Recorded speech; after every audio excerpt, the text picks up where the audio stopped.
Colleen, thanks for meeting me here so early.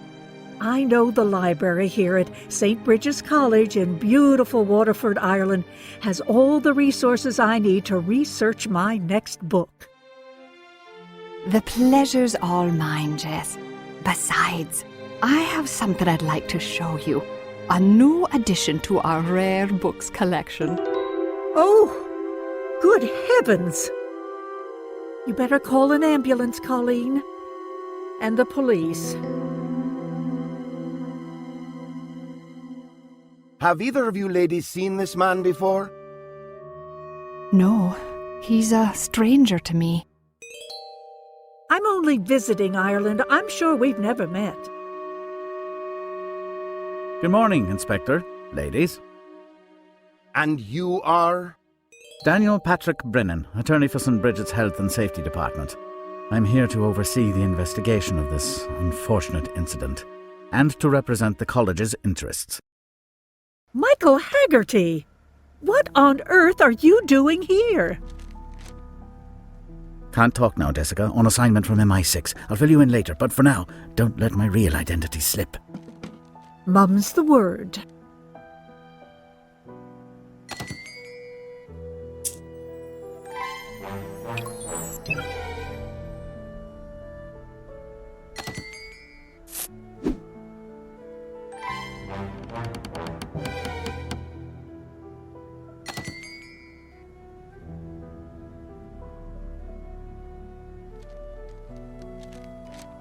I'll need a word with this Seamus. He's our most important lead.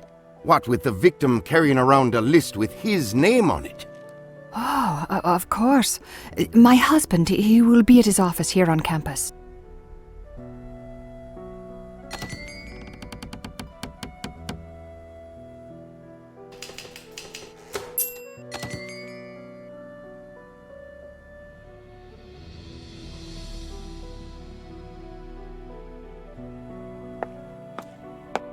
Where could Seamus be?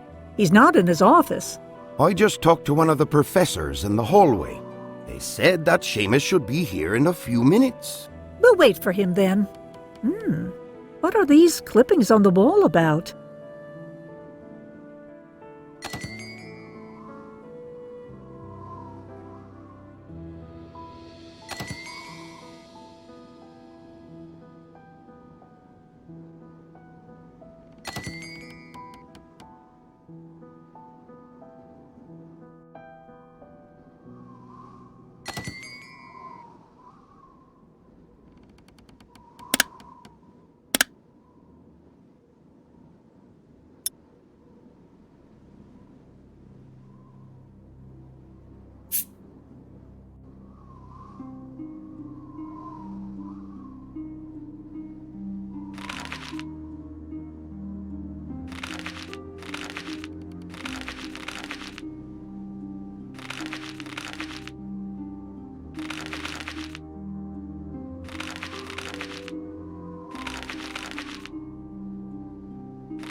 Jessica, I saw an ambulance in front of the library.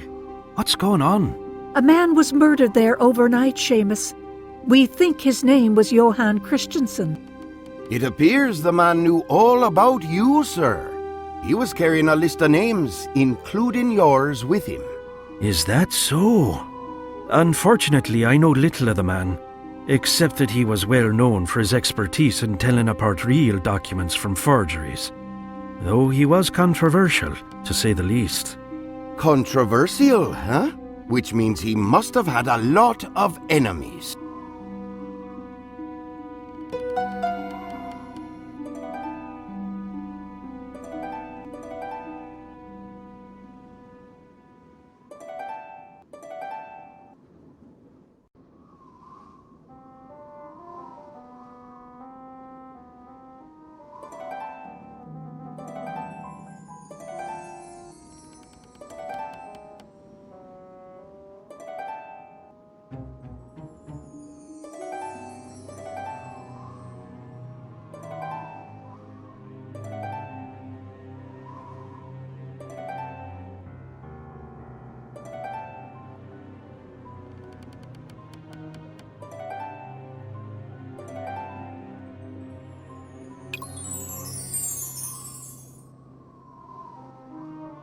The preliminary results from the coroner's office are in. According to this, the victim died just after 11 in the night, and there are 2 different head wounds. I told you, a panther can sense what's an accident, and my senses have always been saying murder.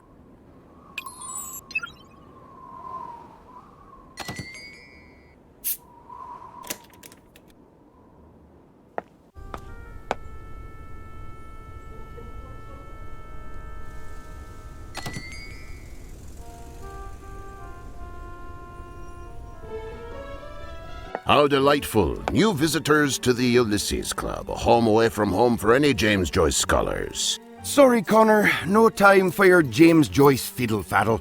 We're here on official business. Huh. Is something the matter?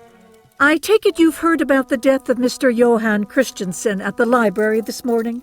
Well, I understand that before his death, he had contacted you about examining the exciting newly discovered James Joyce manuscript in the college library.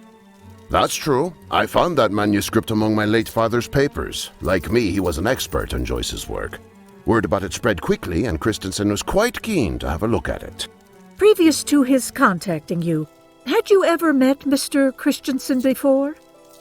Never in person, nor have I ever been to his native Switzerland.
Ah, Jessica, I'm glad you finally caught up with me in my investigation. I'm hoping you've discovered something new in the course of your snooping. Michael, you're being more mysterious than usual. What's going on? I've been on the trail of a number of forged documents for nearly half a year now. We've had reason to believe that Johann Christensen was connected to it somehow. Why would Johann be caught up in this mess? Your guess is as good as mine. I was hoping to find something in his hotel room to point me in the right direction.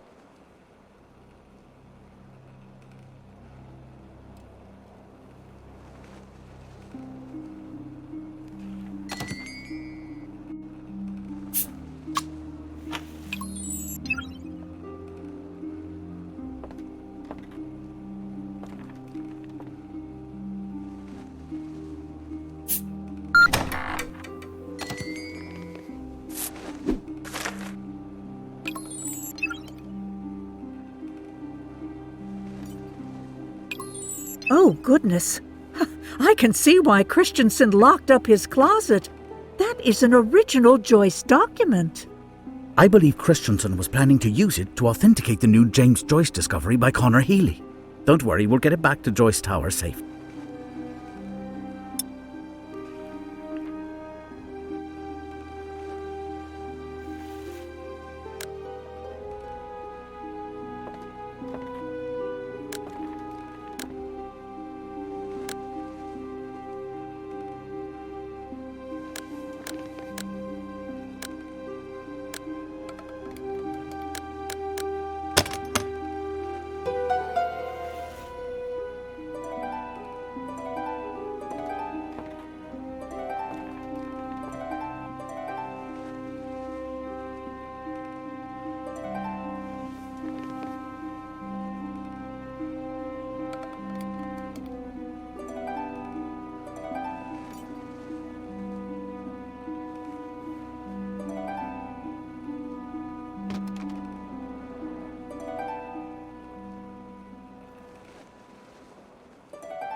So Johann Christensen had a relative studying here in the college.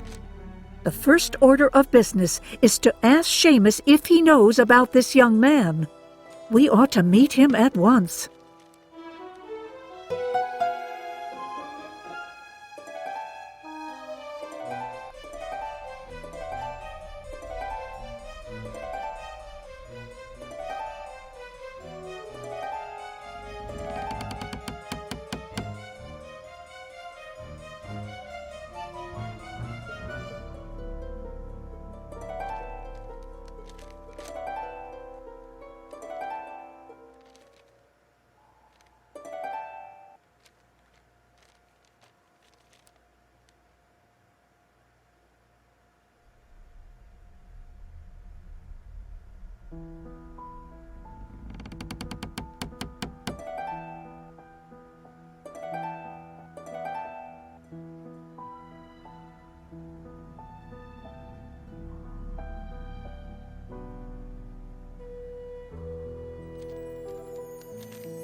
And how is your investigation going? We found that the victim is somehow related to a student of the college, a student of literature named Ian Christensen. Ah, I know the lad. You'll find him at the Gaelic pub down on Keating Street. I just happened to have found a pass to the pub laying out in the snow this morning. Here you go.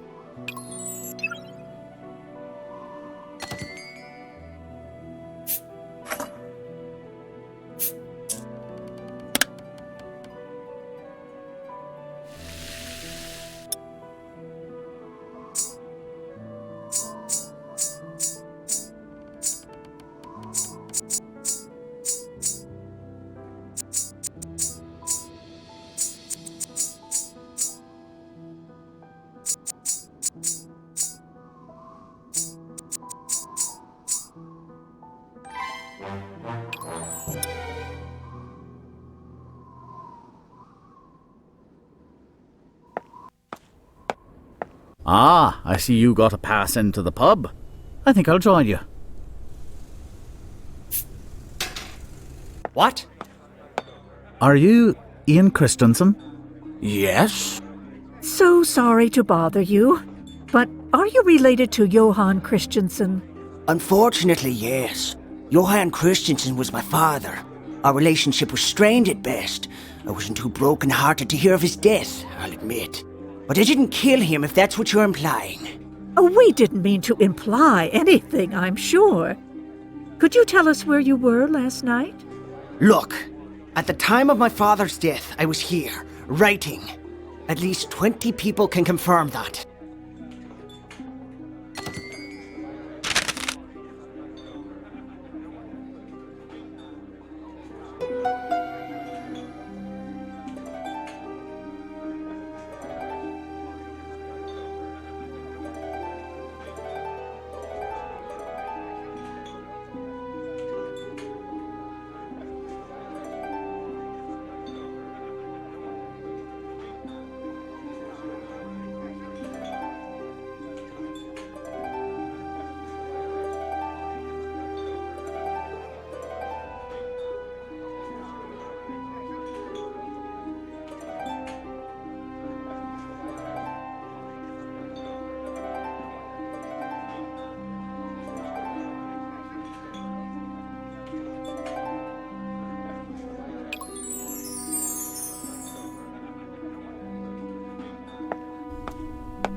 not, Jess. I'm ashamed of myself.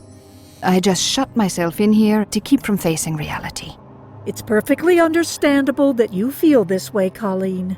But I'm afraid you're going to have to answer a couple of questions now. How do you think the victim could have gotten into the library last night? Are you sure you locked up properly before leaving? Yes, I'm certain. I locked up and left as usual, and the key was with me, so I'm absolutely sure he must have come in another way.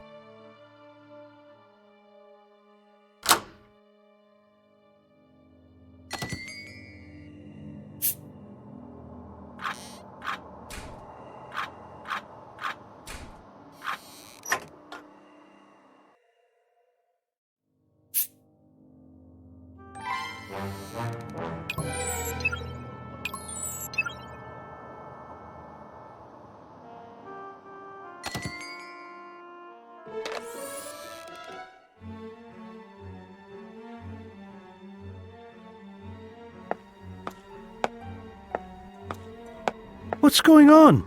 Inspector? Jessica? We have reason to believe that you were at the scene of the crime last night, Mr. O'Brien. Care to explain what you were doing there? This is preposterous! I refuse to speak unless you show me the definitive proof of what you claim. And what's this? I'd like you to tell us that, Mr. O'Brien. This happens to be a sweater your wife knit you. Care to explain why it's covered in blood? Fine, I admit it. The ruse is over. I killed him. The presence of a rival in the authentication business made me fly into a rage. I hit him on the head and killed him, and wiped the blood clean with the sweater I had on. I never thought you'd find it so quickly. You are under arrest, Mr. O'Brien. You'll have to come with us. Wait, Inspector. I can't help but feel that this was too easy. Seamus somehow seems too eager to take up the blame. I'd like to request that you keep him here until we're absolutely sure about this.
If the clock made the killing blow, then the time that it stopped working would have to coincide with Christensen's time of death. Something just doesn't add up here. I must speak to Seamus immediately.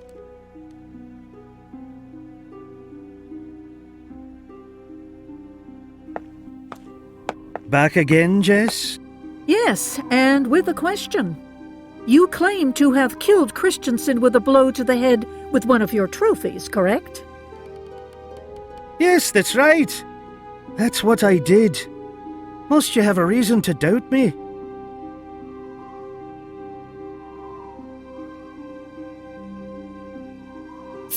What's this? Yes, the autopsy report for Mr. Christensen's death. According to this, he suffered 2 blunt impacts to his head, and the first one was what killed him. His time of death has been calculated to have been around 12:10 a.m. However, the clock concealed inside this trophy is stuck at 1:40. Which means? Which means that the blow rendered by the trophy came only after the man was dead. Seamus, why on earth would you do something like that? My guess would be that he was trying to cover up for someone. I have no intention to speak anymore.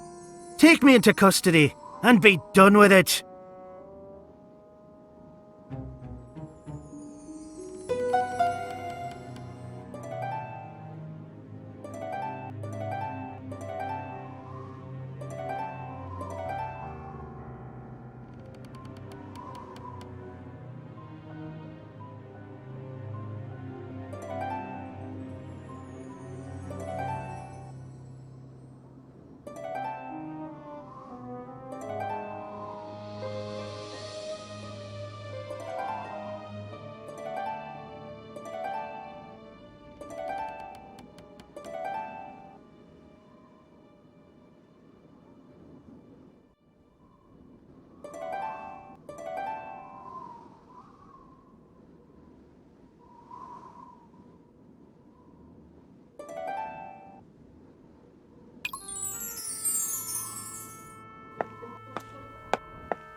Oh, Jess!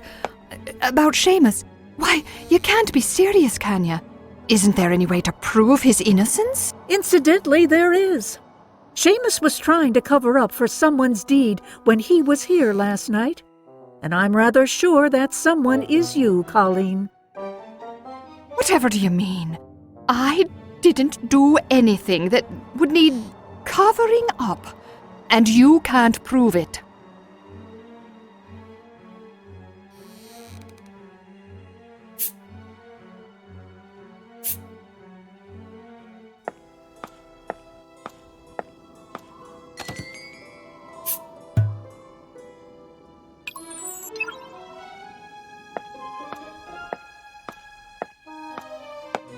Is that...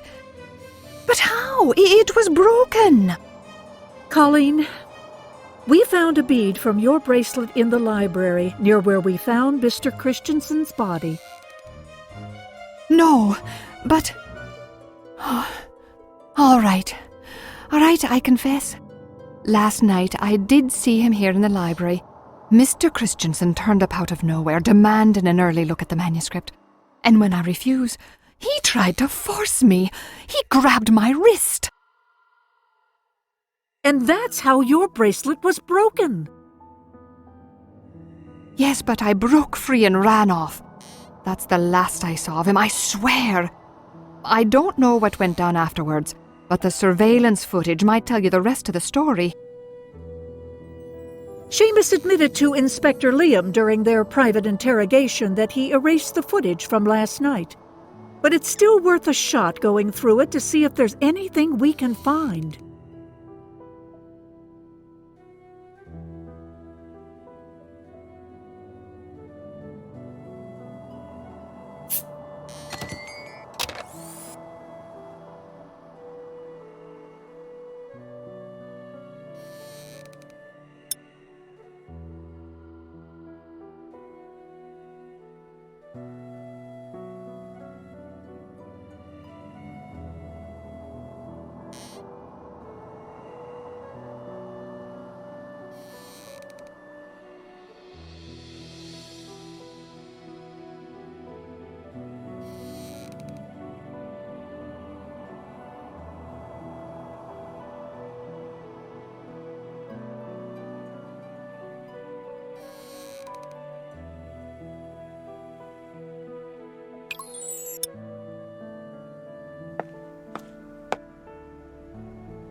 Back again?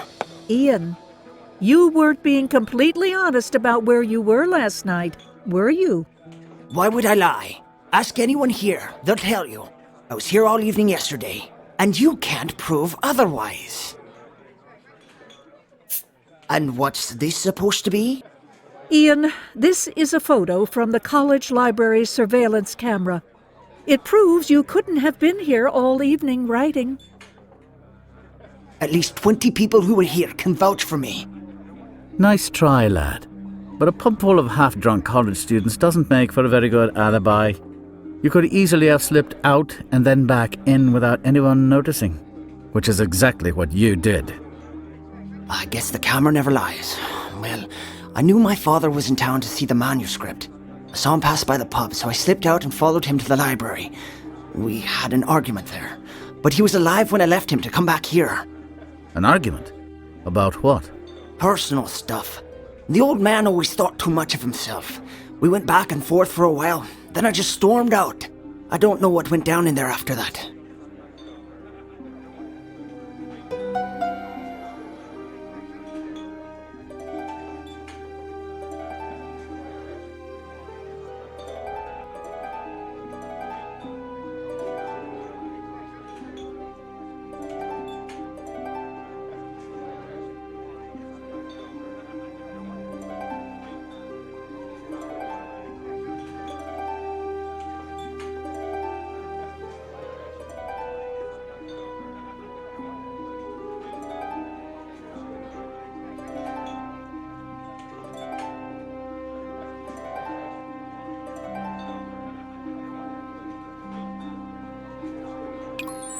I've seen mountains just like the one in this travel brochure somewhere. Maybe I should compare the two.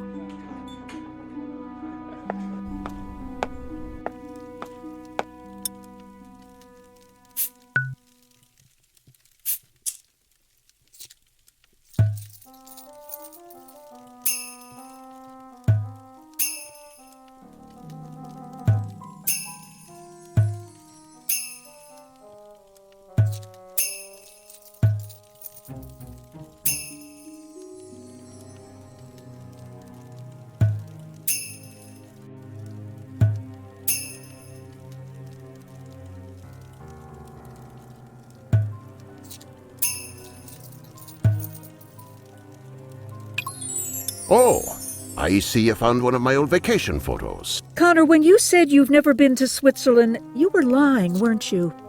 Why would I have need to lie? Do you think you can prove that I've been there? Ah, that. Mr. Healy, I thought you told us that you'd never been to Switzerland. If that's so, then I wonder how you explain this picture of you there. The mountains in the background are the same as the ones in this travel brochure. It would be easy enough to check your passport and your travel history. Unless you'd like to save us the trouble. All right. I did go to Switzerland, and I met with Christensen while I was there. He was the most knowledgeable expert in document authentication I'd ever met. So I asked him to come have a look at the Joyce manuscript. I see. And did you meet with him yesterday after he arrived? To be honest, yes, I did. Just very briefly at his hotel room. He gave me this for safekeeping. I'm not quite sure what it is, but it must be a key of some sort.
The James Joyce letter that Christensen had hidden in the closet is missing.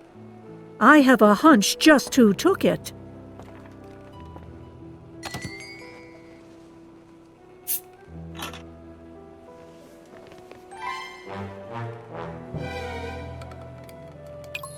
I've been seeing this mysterious letter H everywhere.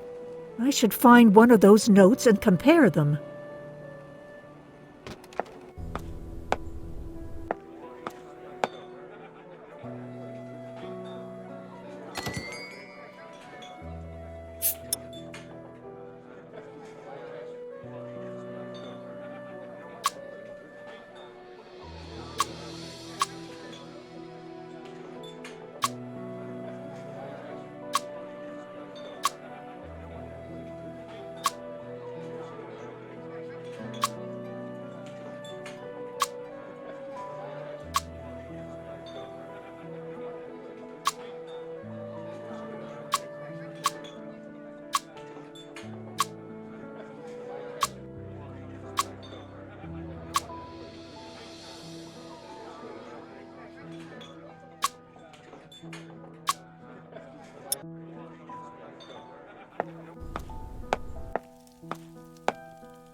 Stay out of this, you lot!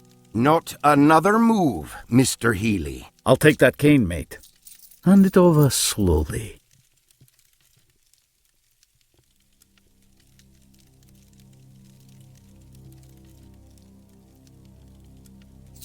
The little punk was blackmailing me. Ian, are you all right? I am now. He was going to kill me. And he killed my father.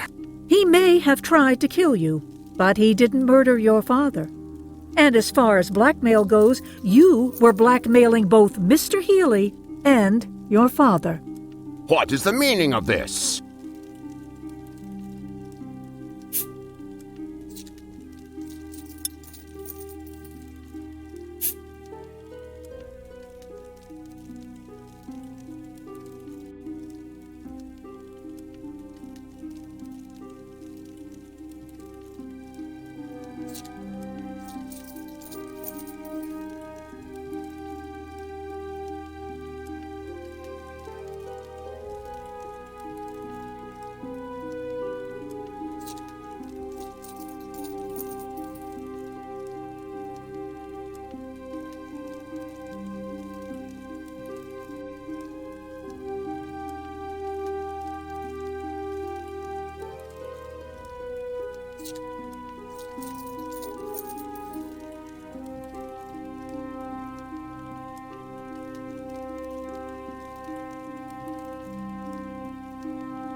Fine, you've got me. We were in it together, Johann, his son Ian, and me. We came up with the hoax to pass off a forgery as an undiscovered work of James Joyce. Apparently, father and son were not as estranged as Ian would have us believe. I commissioned Johann to produce the forgery, which I then discovered. Johann was to authenticate it, the manuscript would be sold, and we'd split the profits neat and tidy. But just as everything was coming together, Ian decided to blackmail both of us. Yes, Johann tried to force Colleen to give him access to the manuscript, not to examine it, but to steal it back, to protect himself from his son's blackmail threats.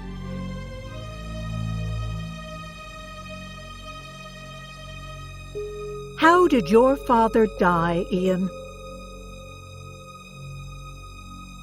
I followed him to the library. We argued. I pushed him. And he fell, hitting his head on the manuscript's display case. It was an accident. You, Mr. Healy, broke into Johann's hotel room to destroy any correspondence linking you as partners. And when Ian didn't drop his extortion demands, you lured him here to kill him. And later, when Seamus found Christensen's body, he feared Colleen was somehow responsible for his death, and struck him with the trophy to cover up the first wound. You have no proof that I was ever in Johann's hotel room. I do. Thanks to this letter you have framed here, Mr. Healy. It's the same one that went missing from Johann's belongings. If your love for Joyce hadn't turned your fingers sticky, you might have gotten away with this one. That's all I need to see. Come along, you two. James Joyce summed it up best. The actions of man are the best interpreters of their thoughts.